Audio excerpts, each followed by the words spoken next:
நீ தமிழனா, வீரத் தமிழனா, சூரத் தமிழனா, தமிழை வைத்து அரசியல் செய்யும் திராவிடம், நாம் தமிழர், தமிழக வெற்றி என்று வரை தமிழை வைத்து அநேக புதுமை படைக்கும் எல்லா தமிழர்களுக்கும், தெய்வங்களை குல தெய்வமாக வழிபடுபவர்களுக்கும் தமிழ் இரண்டு வகை.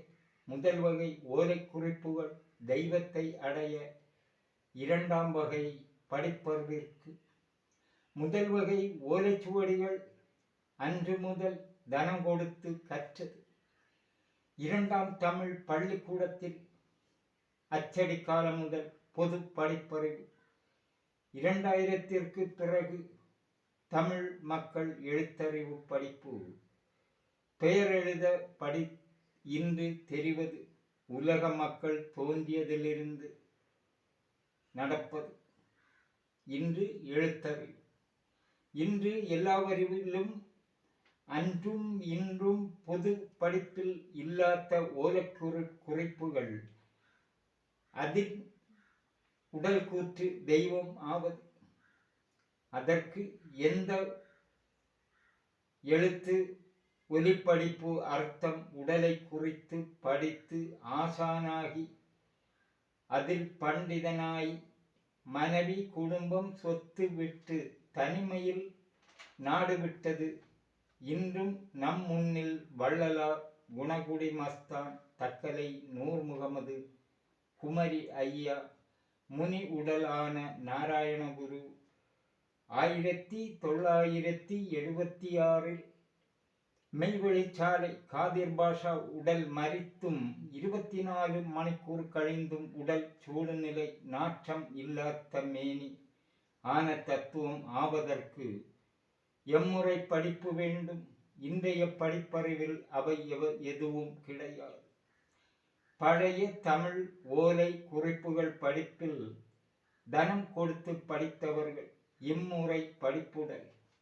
124 கூறிய சூரியநாதம் சிவபாக்கியர் 96 குறிப்பு கூறியது, நவ்விரண்டும் காலதாய் நவின்ற மவ்விரண்டும் பைரதாய் சிவ்விரண்டும் தோழதாய் சிறந்த வவ்வு வாயதாய் எவ்விரண்டும் கண்ணதாய் அலர்ந்து நின்ற நேர்மையில் செவ்வை ஒத்து நின்றதே. இங்கு உடல் உறுப்புகள் செயல்களை கூறுவதில் வாயை குறித்து கூறியது பட்டினத்து சித்தர் பல்பிணி என்று 124 கூறுவது. 125 கூறுவது சிவவாக்கியர் வவ் எழுத்தொலி வாய் என்பதனை பட்டினத்தார் திரு கைலாயம் 2 கூறுவது. இல்லம் துறந்து பசி வந்த போது அங்கு இறந்து நின்று பல்லும் கரையற்று வெள்வாயுமாய் ஒன்றினும் பற்றுமின்றி சொல்லும் பொருளும் இழந்து காழ்ந்த துக்கத்திலே அல்லும் பகலும் இருப்பதென்றோ கைலாயத்தானே. இங்கு உடல் துறந்ததில் பல்லின் கரை ஆகார கரையற்று இரத்த நிறம் அற்று வெள்ளை நிறமான நிலை வாய்க்குள் பட்டினத்தார் வாய்க்குள் ஆனது. இங்கு வாயில் உலக நிறம் சூரிய நிறம். அது சூடு சூரிய சூடு நீர் செயலை மண்ணில்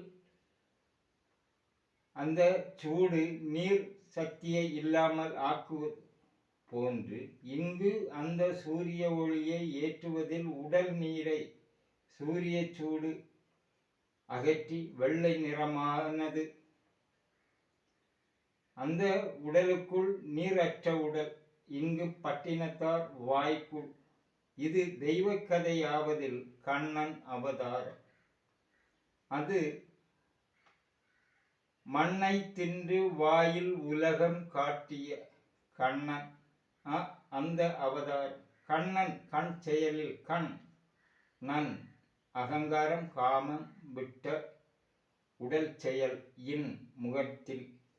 இந்நிலை ஆவதற்கு உடல் செயல் நரம்பில் இப்போது இந்த வீடியோ கேட்கும் ஒலி உங்களிலும் நடப்பது உங்கள் வாய்ச்செயல். பட்டினத்தார் கூறுவது, வாய்நாரும் ஊழல் மயிர்ச்சிக்கு நாரிடும் மையிடும் கண் பீனாரும் அங்கப் பிணை வெடி நாரும் பெருங்குழி வாய் சீனாரும் யோனி அழல் நாரும் இந்திரிய சேறு சிந்தி பாய்நாரும் மங்கையர்கோ இங்கனே மனம் பற்றியதே. இங்கு மங்கை என்பது பெண் சக்தி உடல். நம் உடலில் காமசக்தி செயல், அது இந்திரியம். அச்செயலில் இன்று நாம் மெத்தை அலங்கார வீடுகள் வைத்தோம். ஆனால் பட்டினத்து காலத்து அந்த வீடுகள் மெத்தை ஒன்றும் கிடையாது, ஒலைப்பாய். அந்த பாய் செயலில் பட்டினத்தார் மனைவி குடும்பத்தோடு வாழ்ந்தவர். அவர் சரித்திரம் படிப்பதில் புரியும். மனைவி குடும்பம் நாடு வீடு விட்டு சென்றது. இப்படி இங்கு கூறுவதில் அந்த உடல் செயல் இங்கு கட்சி திரு அகவல் 4 இதே பட்டினத்தார் கூறுவது, மலம் சொரிந்து இழியும் வாயிற்கருகே சலம் சொரிந்து இழியும் தண்ணீர் வாயில் இத்தை நீங்கள் இனிது என வேண்டாம் பச்சிலை இடினும் பக்தர்க்கு இறங்கி மெச்சி சிவபதம் வீடருள் பவனே. இன்று வீடு என்றால் உங்கள் மணி மாளிகைகளை கூறுவது. ஆனால் இங்கு வீடு என்பது பவனே, சரீரமான உடல். மலம் சொரிவது வீட்டில் இல்லை, உங்கள் உடலில் இருந்து. அப்போது இப்படி உரைச்சுவடிகள் அர்த்தம் கூறும்போது எதை புரிந்து கூற வேண்டும்?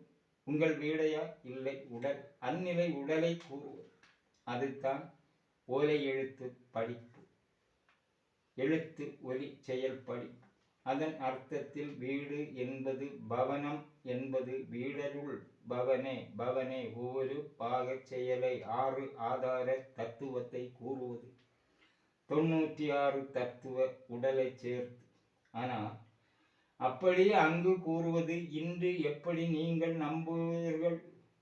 இப்படி கூறுவதில் வாய்நாரும் இன்று எங்கள் தெய்வம் பெரிது என்பவர்கள், என் கையில் தெய்வம் என்பவர்கள், தெய்வத்தை தேடி நீங்கள் போவது.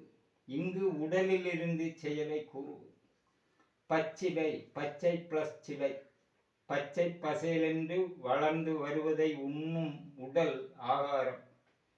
உடலுக்கு ஆகாரம் செல்வதில், உடல் வளர்வதில் அதை சிலையாக்கினால் அப்போது காய்ந்த இலை போல அதன் செயல் ஆகார செயலற்ற உடல் செயல் அனைத்தும் நின்று சிலை போன்று அணக்கமற்று இருப்பது பதியில் இருந்து.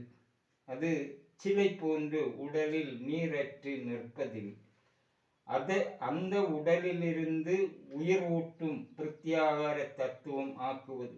கல் கோவில்களில் காணும் உள்ளில் உள்ள சிலை உருவம், அது இவர்கள் உடலில் இருந்து பிரத்யாகார தத்துவம் ஏற்றுவது. அதில் அப்படி ஏற்றுவதில் அஷ்ட சித்திகளில் திருமூலர் ஆன செயல். இன்று இப்படி தமிழ் எத்துறை அரசியலிலும் தமிழை இழுத்து கூற யாரில் எந்த அரசில் அதற்கு எந்த தமிழர் முறை கேட்பார், அங்கு கோட்பாடுகள் வைப்பார். புது தமிழ் என்று கூறி அரசியலில் கூறுங்கள். புது மதம் என்று பல மதத்தார் கூறுவதை புது தமிழ் மதத்தில் கூறுவது என்று கூறுங்கள். பழைய தமிழ் சுவடிகள் தமிழ் தேவ தமிழ் வளர்ப்பது எப்படி? அதனால்தான் நீ தமிழனா வீரனா தெய்வத்தை வழிபடுபவனா என்று சூரியநாதம் கூறும் நான் உங்களில் ஒருவனாய் கூறுவதில் பெருமை. அந்த அறிவு உங்களிலும் ஆக அணிசேருங்கள். அதற்கும் நன்றி.